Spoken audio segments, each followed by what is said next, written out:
modernismo, hay que hacer alguna referencia, siquiera sea muy somera, al pensamiento de Hegel.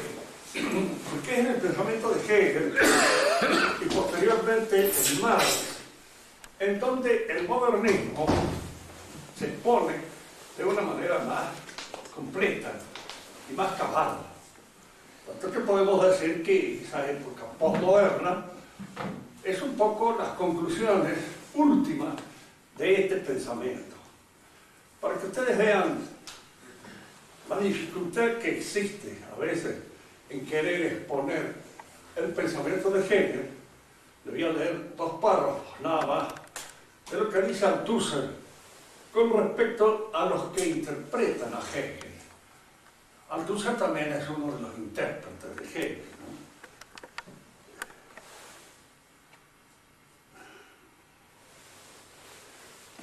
Me di cuenta fácilmente de que los hegelianos franceses, discípulos de Cogère, no habían comprendido nada de Hegel. Fíjense que los hegelianos no han comprendido nada de Hegel. Para convencerse basta con leer al propio Hegel. Todos ellos se habían quedado con la lucha del amo y del esclavo en el absurdo total de una dialéctica de la naturaleza. Incluso Bachelard, me di cuenta por la observación de que he hablado anteriormente, no había comprendido nada de Hegel. Tampoco Bachelard. Por otra parte, no tenía a este respecto pretensión alguna. No había tenido tiempo de leerlo. Sobre Hegel, cuanto menos en Francia, todo estaba por comprender y explicar. Por el contrario, Husserl había penetrado un poco entre nosotros a través de Sartre y de Merleau. He sabido la célebre anécdota contada por el Castor. El Castor es la mujer, la amante de Sartre. Le decían el Castor, porque construían sus diquecitos, tonterías, diamantes y tonterías literarias al mismo tiempo.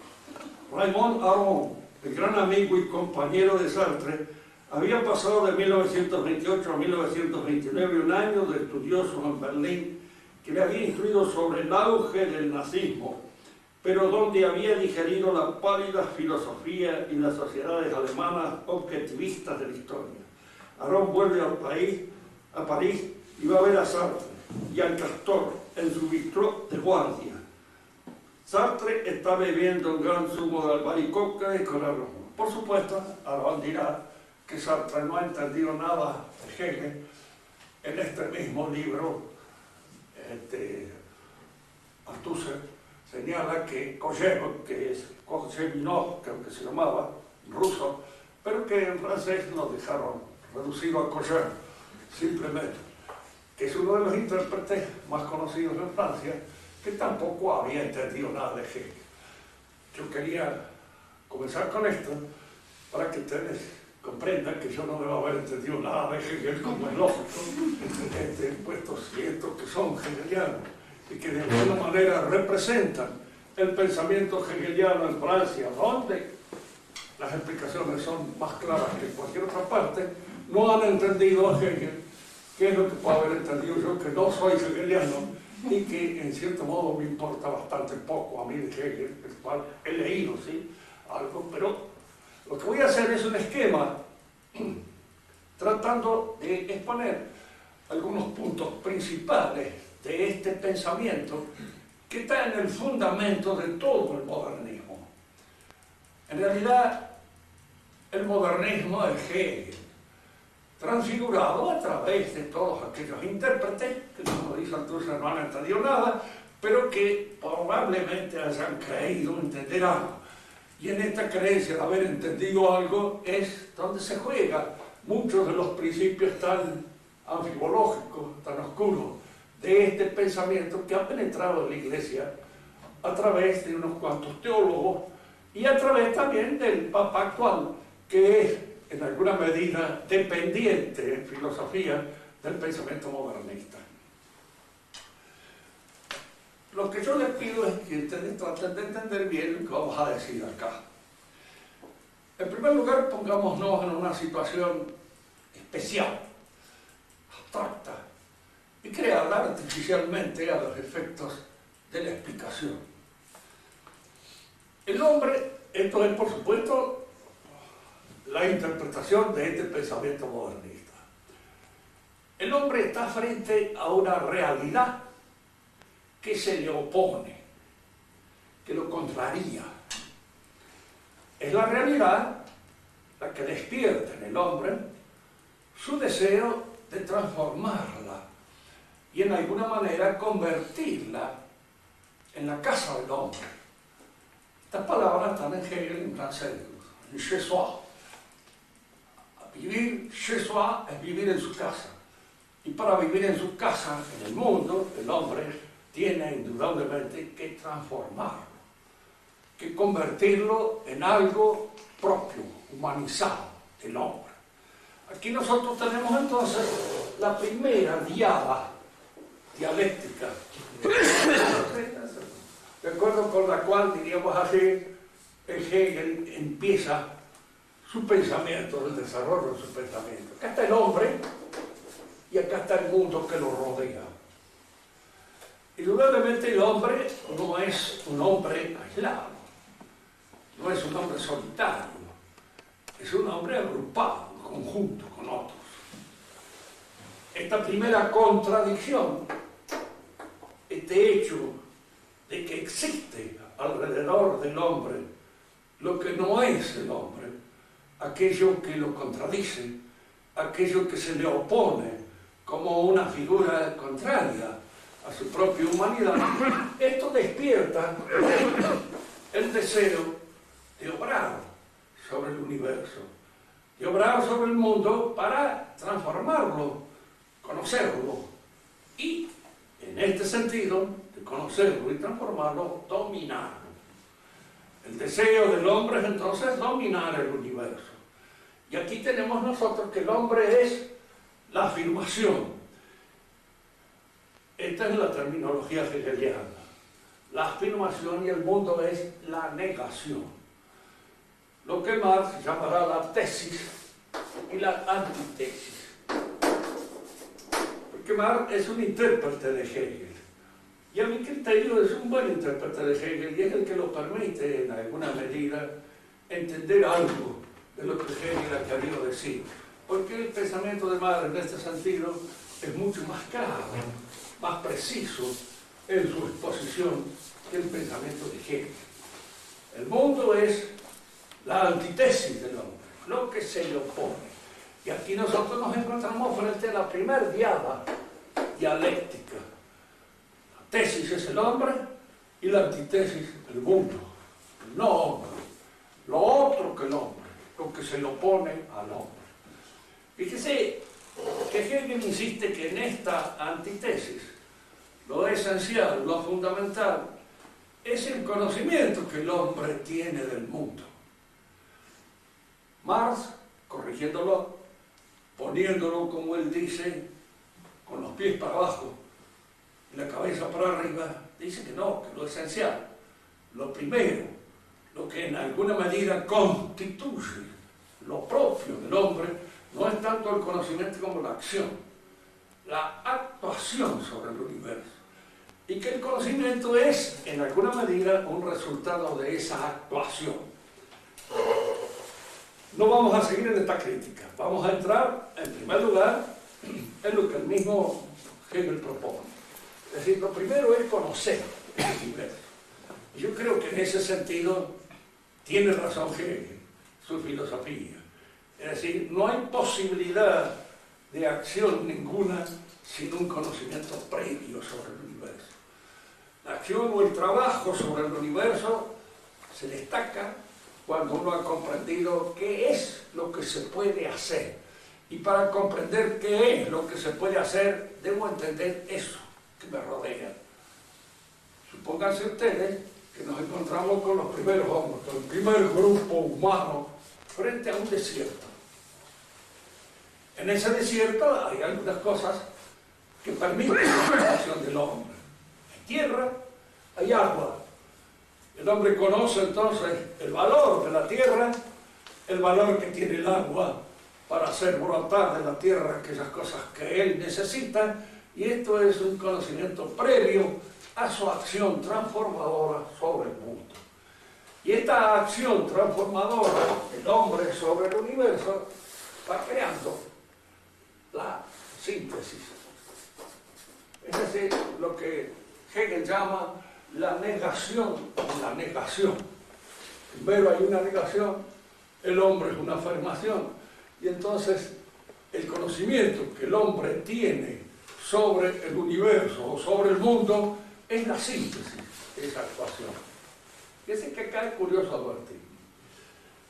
El hombre es, si se quieren ustedes, un espíritu subjetivo. La naturaleza es la materia, lo contrario del espíritu, lo que en alguna manera desafía la actuación del espíritu. El espíritu va a actuar sobre la naturaleza. Y esto que aparece acá arriba, la síntesis, el conocimiento que el hombre tiene de esa realidad, y al mismo tiempo su aptitud transformadora, porque el hombre hace, por ejemplo, tomemos el ejemplo bien sencillo y modesto con el que hemos empezado. Frente a ese desierto, el hombre conoce y de alguna manera estudia las condiciones de la tierra. Todo esto da un conocimiento. Este conocimiento, si ustedes lo observan bien, es, dentro de lo modesto, ciencia. El hombre tiene ciencia, saber de la realidad. Y Hegel acentúa este aspecto de la actividad humana. Por eso Marx dirá en muchas oportunidades que para Hegel lo fundamental es la idea, el Begriff, además, el concepto. Es decir, aquella cosa que surge como una conclusión de esta actuación del hombre sobre el mundo, en el cual aparece o emerge, en primer lugar, la ciencia. ¿Se entiende esto hasta ahora? ¿Está entendiendo bien? Surge la ciencia. ¿La ciencia qué es? Es espíritu también. A fin de cuentas es el espíritu.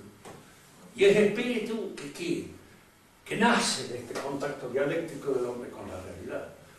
Es el espíritu que surge de ese contacto dialéctico, y para decirlo en términos hegelianos, y a la vez en términos, diríamos así, cristianos, porque Hegel estudió en un seminario luterano, y en alguna medida su filosofía es, si ustedes quieren, una laicización o una secularización de los contenidos de la revelación.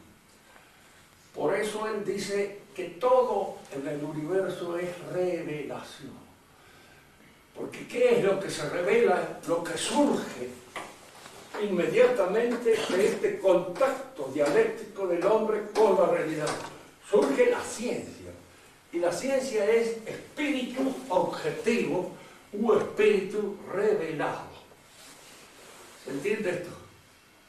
La necesidad de actuar sobre el universo, de trabajar, que en primer lugar supone este conocimiento. Supone a veces un conocimiento y una organización de la vida del hombre. El hombre conoce, pero para poder actuar tiene que ordenar su trabajo, tiene que ordenar su actuación, tiene que ordenar su dinamismo. Y este ordenamiento aparece inmediatamente ante la consideración en dos dimensiones claramente distinguidas.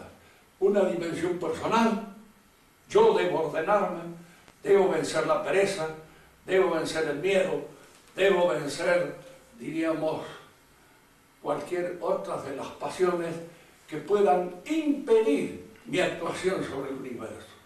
Y entonces va surgiendo, en alguna medida, en esta situación especial del hombre con la realidad, lo que podemos llamar nosotros la moral.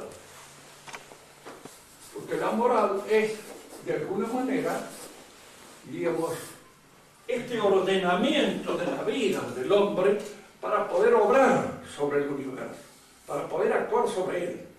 Porque acicateado, obsesionado o asediado por elementos pasionales, como son la pereza, como es la lujuria, como es cualquier otro, él no puede obrar bien. hay una serie de impedimentos que le impiden esa realización. De manera que estas cosas deben ser ordenadas primero en su fuero íntimo. Y esto constituye la moral personal. Pero al mismo tiempo el hombre está organizado con otros hombres. Entra en contacto con otros para poder actuar. No actúa solo. Y así como no conoce solo, no obra solo. Y como obra en agrupación, debe ordenar de todo modo su conducta, que esta conducta no le impida el choque, el conflicto con los otros que obran sobre él. Los otros actúan con él, y este actuar junto con él supone que entre ellos se establece una relación de derecho, una relación en la cual se tenga en cuenta los elementos de la justicia. No se olviden nunca que la justicia nace del orden social y nace de alguna manera como una posibilidad de obrar en conjunto. Si yo no le reconozco a este su derecho, yo no puedo actuar bien con él, voy a entrar en conflictos con él, y al entrar en conflictos con él voy a provocar un desmedro en mi actividad sobre la realidad. Debo tener en cuenta todas estas relaciones, todos estos condicionamientos, para crear, diríamos, las normas o las normas del derecho que en alguna medida obran en el conjunto que actúa a su vez sobre el orden social. Y entonces surge la ciencia, la moral, el derecho. Y fíjense que esta ciencia, moral, derecho, son nacimientos, son revelaciones del espíritu. Porque no son revelaciones del espíritu subjetivo, ni son tampoco una revelación que se produzca así sin nada de la realidad informe y material. Nacen de mi contacto cognoscitivo y transformador de la realidad. Y de este contacto que tengo yo con la realidad en conjunto con los demás hombres, van surgiendo todas estas relaciones y todas estas verdades de carácter espiritual, constituyendo lo que se llama el espíritu objetivo de una cultura, de una civilización. Porque estamos hablando de esta cultura o de esta civilización que el hombre realiza sobre la realidad y como repercusión necesaria sobre sí mismo. Hay una cosa de marcha clara bien esto, cuando él dice que el hombre, según el trabajo que realiza en la realidad, esta transformación que ejerce sobre la realidad, la ejerce sobre él. Y da, por ejemplo, una explicación. Una cosa es el hombre que cuida al ganado y otra cosa es el chacarero, el que cultiva la tierra. ¿Qué diferencia hay? ¿Cuál es la diferencia? Está provocada por el trabajo que realiza sobre la realidad. En primer lugar, el pastor tiene una forma especial de relacionarse con la realidad que es distinta a aquella que tiene el chacarero en su relación con la realidad.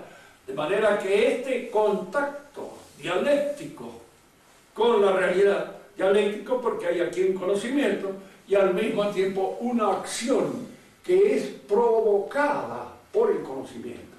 El conocimiento provoca esa acción.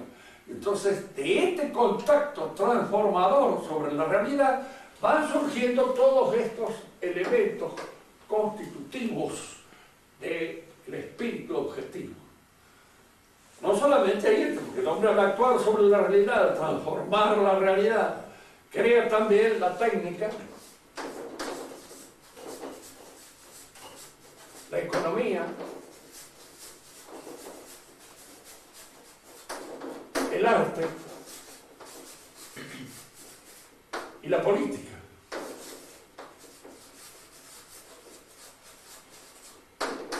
Todas estas son cosas que van surgiendo en esta relación dialéctica del hombre con la realidad y surgen, digamos así, como elementos necesariamente condicionados por el conocimiento y el trabajo que el hombre realiza sobre lo real.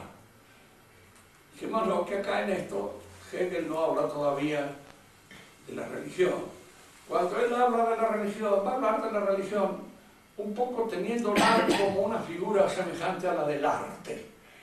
Es decir, el hombre quiere, en alguna manera, mediante, diríamos así, símbolos, mediante imágenes, explicar esta su relación con lo real. Y este emerger de esta espiritualidad objetiva que surge aquí en el contacto con la realidad. Ahí nace la ciencia, nace la moral, nace el derecho, nace la técnica, la economía, el arte, la política y también la religión. Vamos a ver cómo de todo esto va a nacer la filosofía como un intento de conceptualizar todas esas imágenes que la religión ofrece en una forma figurativa o artística. La filosofía va a tratar de pronunciarla, expresarla de una manera conceptualizada y de una manera puramente intelectual.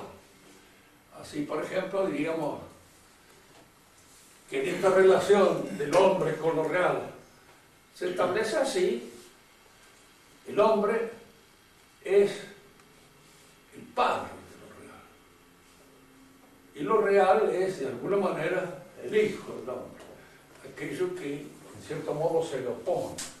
Y la síntesis es de que padre e hijo son una sola cosa, el espíritu, que surge, que brota, que nace, que se impone y que está produciéndose en cada etapa de esta relación del hombre con la realidad en una forma de la ciencia, de la moral, del derecho, de la técnica, de la economía, el arte, la política y la religión. El hombre, al operar sobre la realidad, va surgiendo esta espiritualidad. Esta espiritualidad es, diríamos así, la razón del hombre que expone la realidad. ¿Qué es eso? Tiene un banco para sentarse. Es eso nomás, un banco para sentarse, sí. En ese concepto de banco o de útil para sentarse, está expuesto el ser de ese hombre. Es eso. Todo lo real es racional y todo lo racional es real. Y en alguna manera esta razón o este espíritu va brotando, diríamos así, como una síntesis nueva de este esfuerzo o de este trabajo que el hombre realiza sobre lo real. Esto es espíritu objetivo. Pero este espíritu objetivo se expresa en un momento determinado de la historia como el resultado de esta acción del hombre sobre lo real. En este tiempo, el hombre que viene, los hijos de este primer grupo, van a realizar una tarea transformadora, partiendo de la situación que le dejaron los padres. Es decir, heredan una ciencia, heredan una moral, heredan un derecho, heredan un arte, heredan una religión, heredan todos estos elementos constitutivos del espíritu objetivo y a partir de eso obran ahora transformadoramente sobre la realidad y esto se va transformando junto con ese trabajo que realizan sobre lo real. Es decir, aquí el tiempo o la historia cumple lo que podríamos llamar un efecto transformador de todo este dinamismo del hombre sobre lo real. La historia va ofreciéndonos esas transformaciones que surge la ciencia. No es lo mismo la ciencia de los griegos que la ciencia actual. Hay diferencias. Y estas diferencias están producidas por el tiempo, por el trabajo del hombre, por esta realidad y van emergiendo todos estos elementos. Y diríamos que en alguna medida todo esto va surgiendo y constituyendo lo que se llama la espiritualidad objetiva de cada cultura, de cada civilización.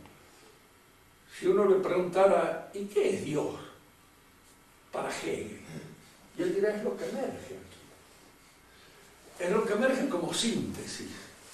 es lo que surge de todas estas actividades espirituales en las cuales el hombre se pronuncia. Dios es el absoluto de todo esto. Es en cierto modo la síntesis terminal de todo este proceso. Fíjense que todo este proceso aparece junto con la religión, que la religión lo anuncia en alguna medida, este proceso, pero lo anuncia en imágenes. Este proceso se va a cumplir de una manera conceptual, terminante, racional y acabadamente, diríamos así, concebida en la filosofía de Hegel. Es en él donde este proceso acaba y concluye, porque con él aparece ya terminada la idea absoluta. Es Dios que se pronuncia. Y uno le dice, bueno, ¿usted se siente? No, dice, yo no. Dice, yo soy un momento acá, en esta relación del hombre con la realidad. Soy más que eso. Soy un portavoz, si ustedes quieren, de la divinidad, ¿sí? Ella se expresa a través de mi pensamiento, se manifiesta a través de mi pensamiento, pero es una realidad, la de Dios, que se expresa a través de todo este pensamiento.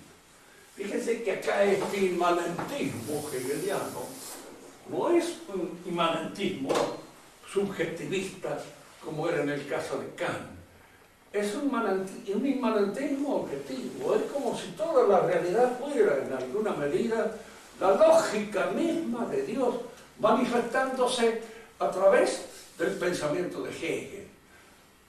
Y la pregunta otra vez vuelve a surgir, pero ¿por qué Hegel se cree de alguna manera el portavoz de la divinidad? Bueno, hay muchas cosas históricas que se presentan en la época de él, en la época en que él aparece y que se conjugan para que precisamente sea en Alemania un pensador alemán de origen protestante el que tiene esta posibilidad de explicitar de una manera cabal y terminante el pensamiento último de Dios.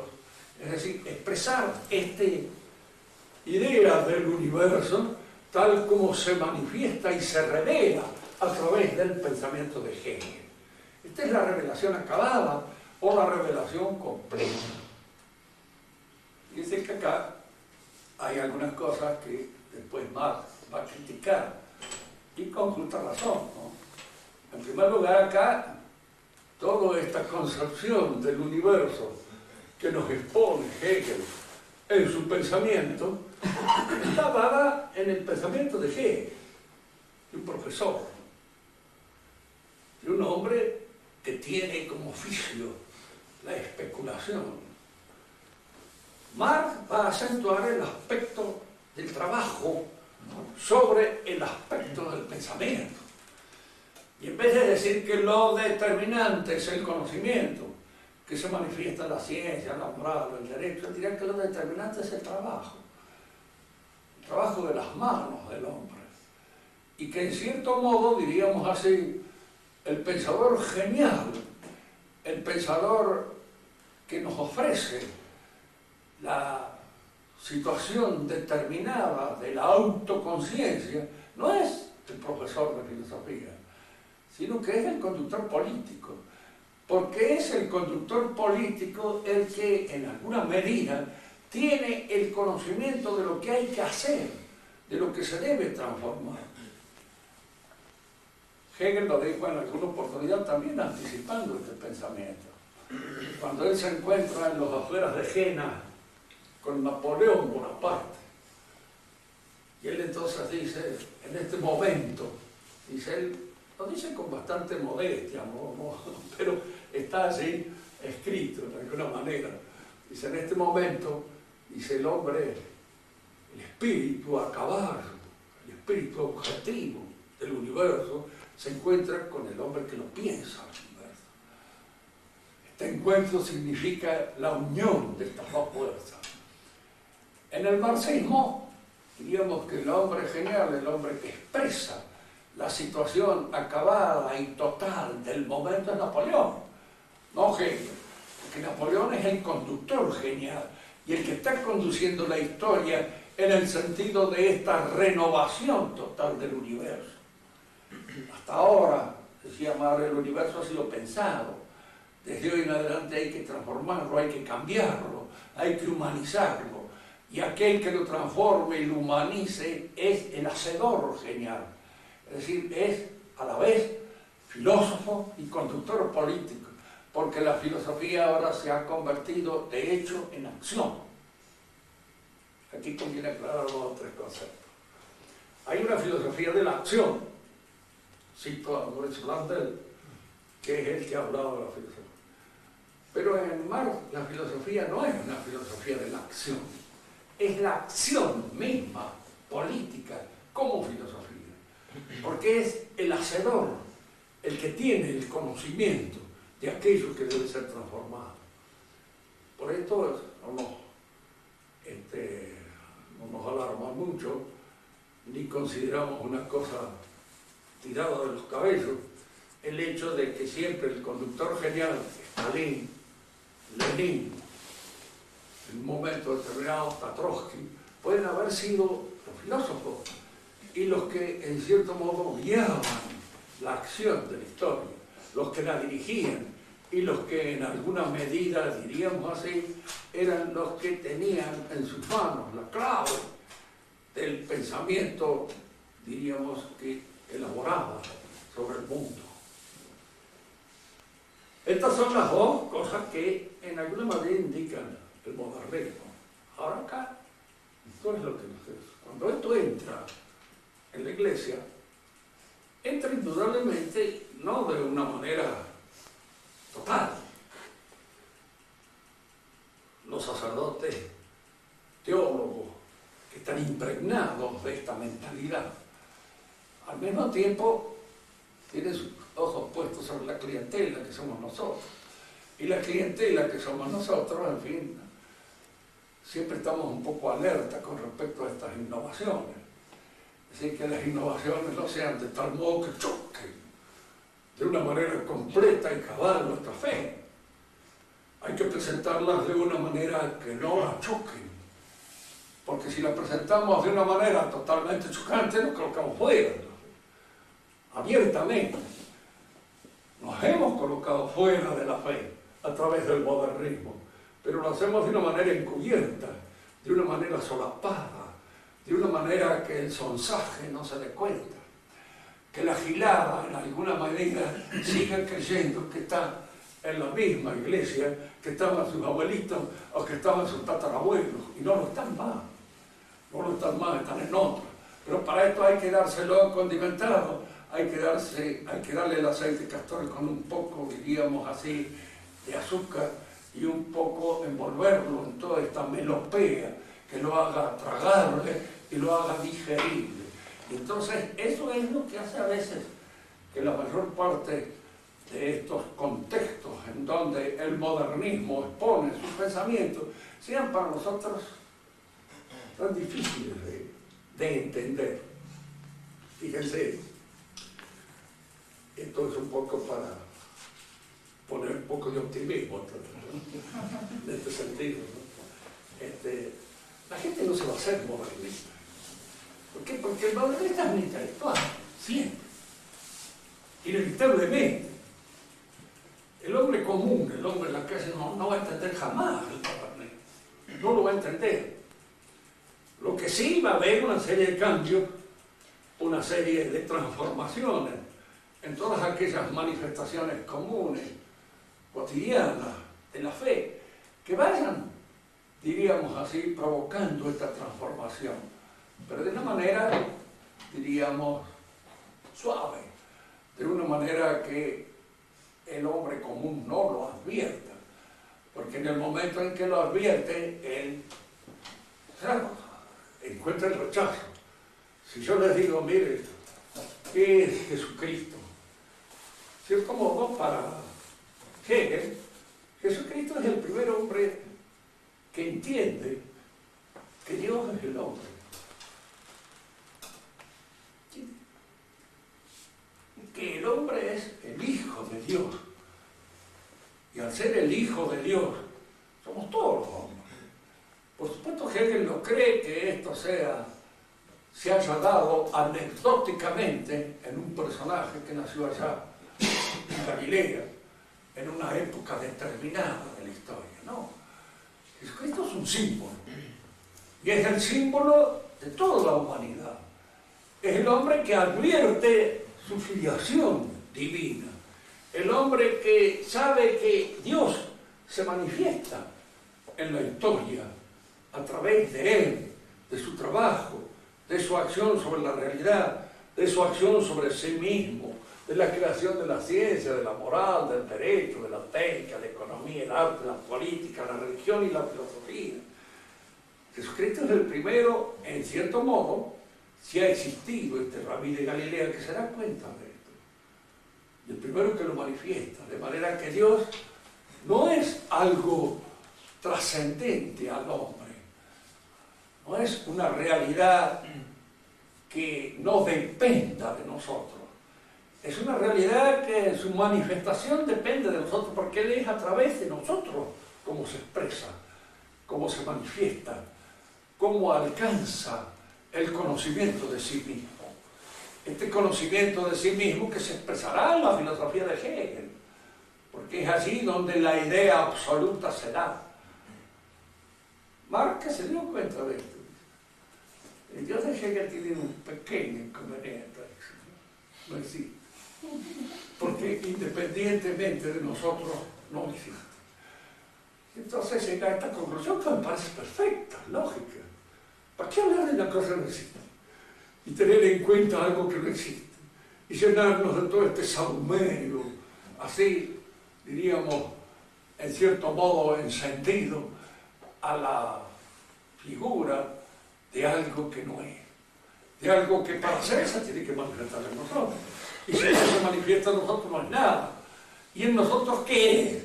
Cuando se manifiesta nada, palabras. En cierto modo es un vocablo, un término que no señala absolutamente nada. El Dios de Hegel, Marx lo descubre perfectamente. Y lo descubre con toda razón. Cierto, ese Dios que Hegel nos presenta tiene ese pequeño inconveniente, no existe.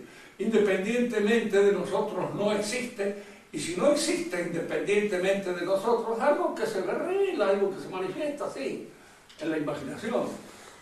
No de forma contundente y clara, sino a través de nuestra fantasía.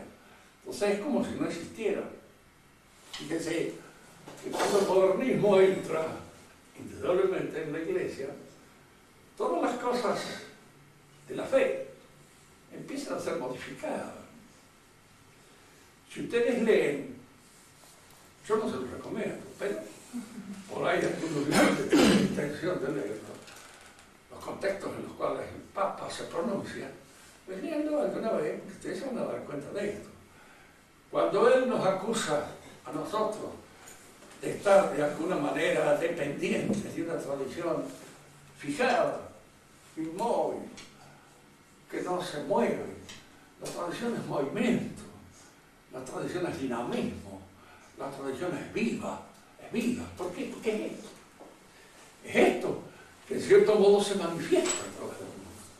La tradición es, si ustedes quieren, eso que se revela a través del movimiento histórico y que en cada paso de la historia cambia y se modifica. Y esto que era tradición para los hebreos que recibieron el mensaje de Cristo, ya para nosotros no es. Nosotros hemos modificado su contenido. Y este contenido que ha sido modificado es un contenido que acaba expresándose, diríamos, en la ciencia moderna, en las ciencias tal cual nosotros en la actualidad la concebimos. Porque toda la historia es una suerte de torrente que avanza y en el cual va cambiando de un momento para otro, y con él van cambiando todos los contenidos de la historia, tanto los de la ciencia como los de la moral, como los del arte, como los de la política, y también van cambiando los contenidos de la religión, en la medida en que esta manifestación, esta expresión, esta revelación se va haciendo más clara en sus contenidos a través de la teología que la expresa, a condición viva en este concepto es precisamente todo este campo. Y se expresa por este inmanentismo que en alguna medida significa el avance de esta revelación a través del curso mismo de la historia. Yo quería entrar en estas, así ya en las próximas clases hablaremos un poco más del catecismo modernista, tal como en alguna medida lo ha expuesto San Pío X, para advertir cuáles son las características propias de este pensamiento.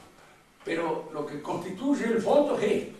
Si ustedes han logrado entender esto, han logrado entender, diríamos así, de qué modo se explica la mayor parte de las contradicciones que actualmente emergen en la Iglesia conciliar. Es decir, es este pensamiento el que está obrando sobre ellos. Y al obrar sobre ellos, indudablemente, está llevándolos a una suerte de concepción, diríamos así, híbrida. ¿Qué es la religión para el pensamiento moderno?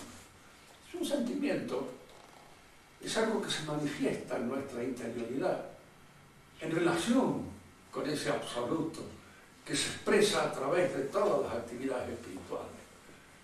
Y que en los musulmanes es de una manera, en los judíos se quedó en otra, y trunca, en los paganos, en los budistas de otro modo, y en nosotros los cristianos de otro. Pero todas estas son expresiones vivas o expresiones puramente objetivas de una misma situación interior. Es decir, de algo que se va dando en la inmanencia del hombre y que no está fijada en ninguna dogmática determinada. Por eso todas las religiones son equivalentes y puede haber en alguna medida libertad de religión. Y podemos elegir entre esos distintos trajes que nos ofrecen cuál es el que nos acomoda mejor a nuestro tipo humano. El que sueña con tener un buen harem se puede hacer musulmán. Entonces, de esa manera, diríamos así, bien logrado. Se necesita plata, ¿no? Ya les digo yo muchas veces que la poligamia significa la poliandria, no la poligamia. Porque los que consiguen muchas mujeres son pocos, y son los que tienen dinero, y los otros se quedan teniendo que reunirse en cooperativa para tener una. De manera tal de que sí, es lo que sucede. Por eso, diríamos así, entre los beneficios de la poligamia son muy pocos los que lo consiguen y los perjuicios son muchos, porque en alguna medida constituye la poliandria. Sí, esas cosas que deben ser bastante terribles y desastrosas para cualquier hombre que tenga que padecer. Bien, por ahora vamos a dejar acá, y si ustedes tienen alguna pregunta que hacer para aclarar un poco el contenido de esto, que ha sido un poco apresurado, me las hacen. ¿Qué dice el profesor? ¿Cómo sería entonces para nosotros la definición, el modo de decidir conceptualmente la tradición? Para nosotros no es nada difícil. ¿Qué es la tradición? La tradición es la palabra de Dios. Eso constituye la tradición. Porque la tradición siempre es un conocimiento provisorio que se nos da a la fe, que nosotros aceptamos como proveniente de Dios o de los dioses, ¿no es cierto? Y entonces, que constituye a la vez algo que nosotros no podemos cambiar, ni podemos, diríamos, transformar, ni convertirlo en otra cosa, para que ustedes entiendan mejor esto. Cuando a ustedes les exponen una exposición de carácter científico, como en la universidad, la ofrecen a su sentido crítico. Ustedes la examinan, ven si es verdadera o no es verdadera, y si en alguna manera responde o no responde a las exigencias de nuestra razón. Al mismo tiempo, esa verdad científica muchas veces, cuando es ofrecida en los años escolares, es ofrecida con autoridad. La maestra le dice al chico: la Tierra gira alrededor del Sol en un vaivén. Y el chico lo acepta y se acabó, lo dice el maestro. Y no discute más. Pero eso es provisorio, porque cuando llega a un conocimiento más maduro, él va a explicar por qué razón esa cosa que le decía el maestro tiene un cierto sentido. ¿De qué manera eso responde, en alguna medida, a las apariencias sensibles de los movimientos que nosotros podemos captar entre la Tierra y el Sol? En la tradición cabala auténtica, que no es esta semi-tradición, nosotros a muchos chicos les podemos enseñar cosas, se las enseñamos por autoridad, cuando son chiquitos. No hay que hacer esto, no hay que hacer aquello, hay que comer así, hay que comer allá, no hay que hacer pipí en la sopera, por ejemplo. Es una cosa fundamental para que los chicos vayan tomando conciencia de qué son las cosas que se pueden hacer y cuáles son las cosas que no se pueden hacer. Bien. En la tradición es aquella enseñanza inmutable. Para que poder ser inmutable tiene que tener su origen en Dios, o por lo menos yo creer que lo tiene. ¿Es así?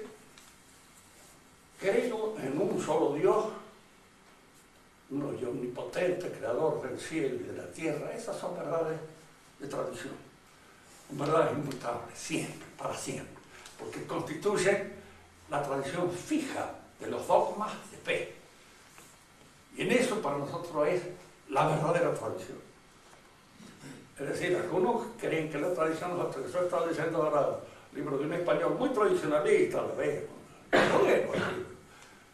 pero que hace un enredo de San Mil bombos, porque la tradición para él es otra cosa. Y se confunde un poco con lo que podríamos llamar en su pensamiento el alma de un pueblo. Pero el alma de un pueblo no existe.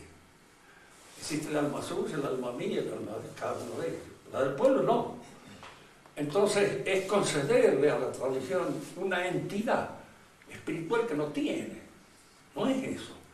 Lo que es tradición auténtica y cabal en el pensamiento nuestro son los dogmas de fe y las verdades de la Iglesia, fundadas, digamos así, en parte en la Escritura y en parte en todo aquel conocimiento que nos ha venido oralmente de los apóstoles.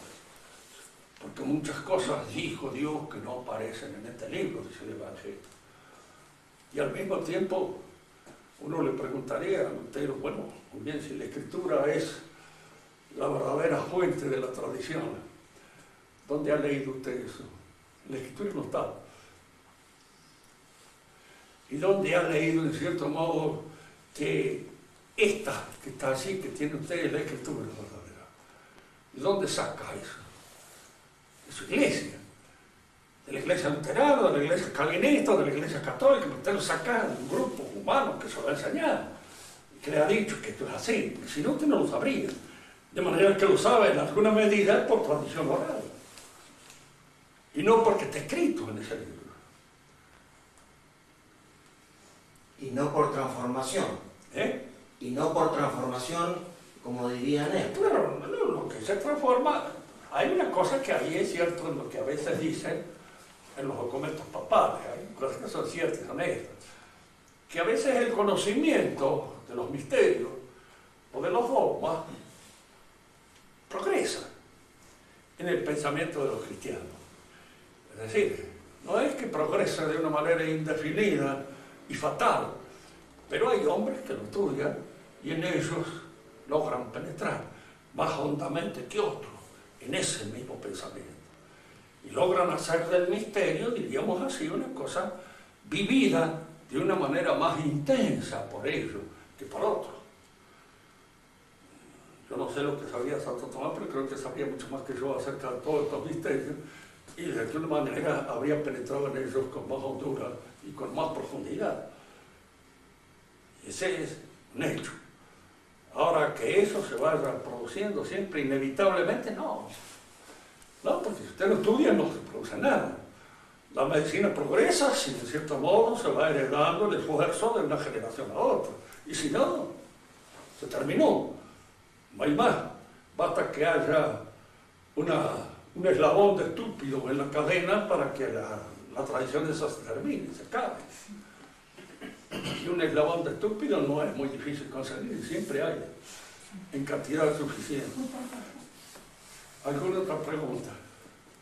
¿Qué diferencia hay entre la dialéctica entendida por Aristóteles, por el tradicional y la que da Hegel. ¿Es el mismo sentido de la palabra?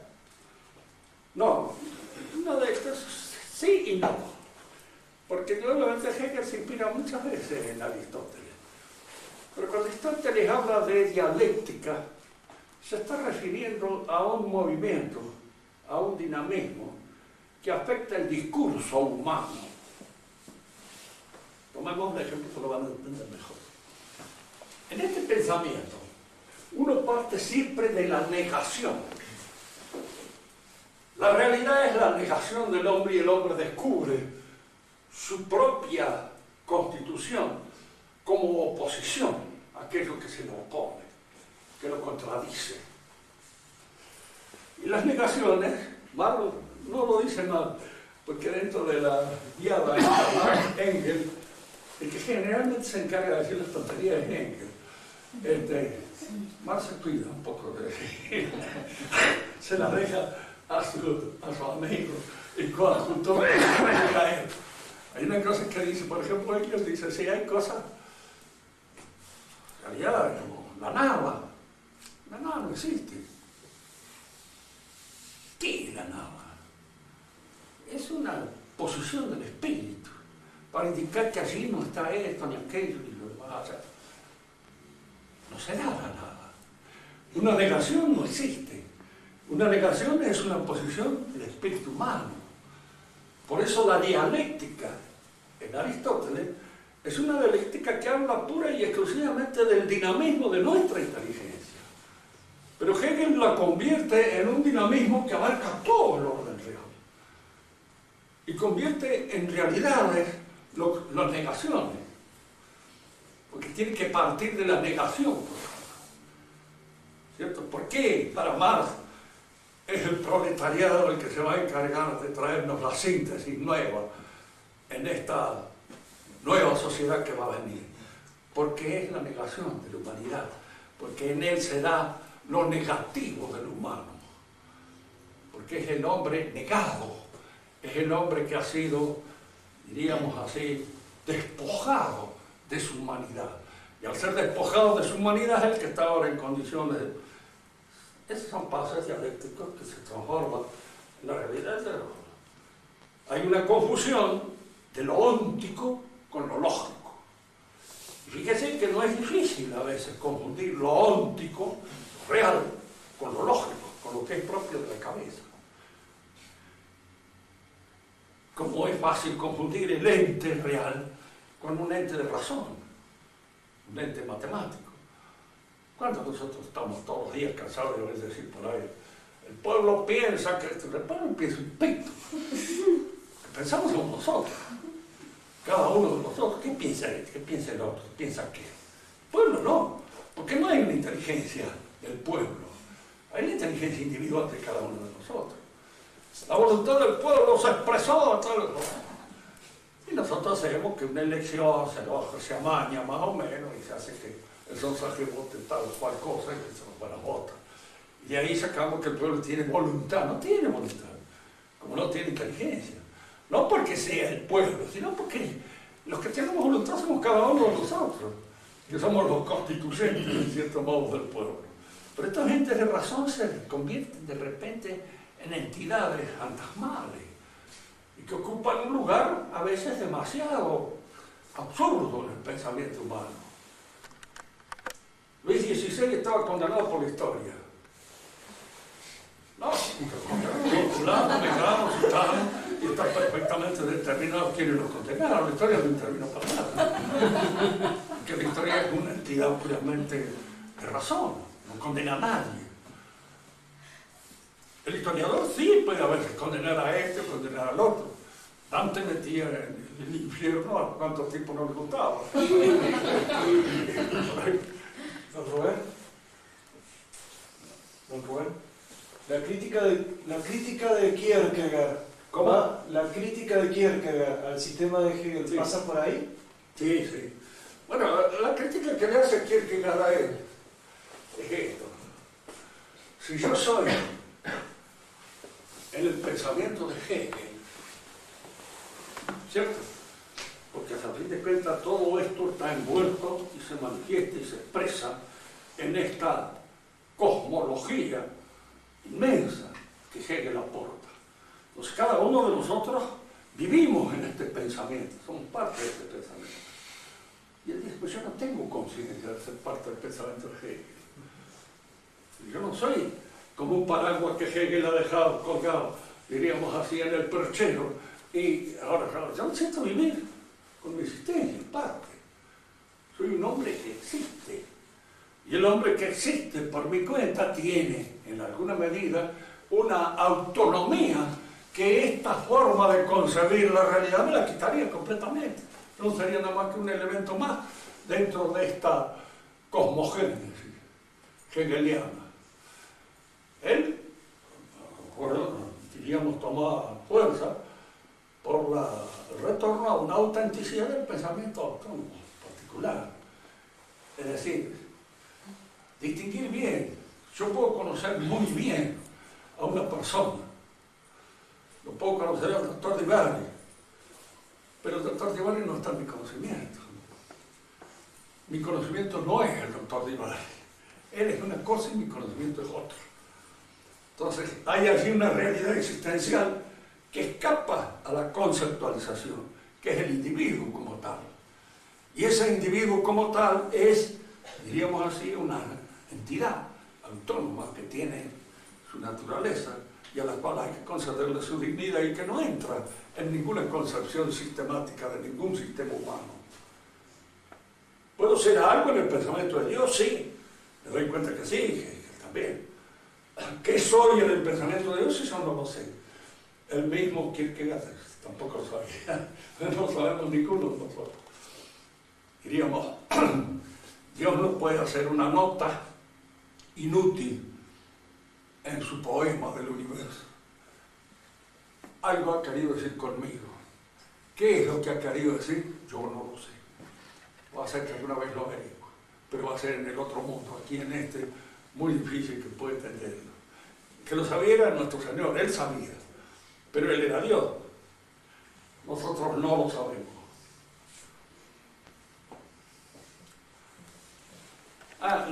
El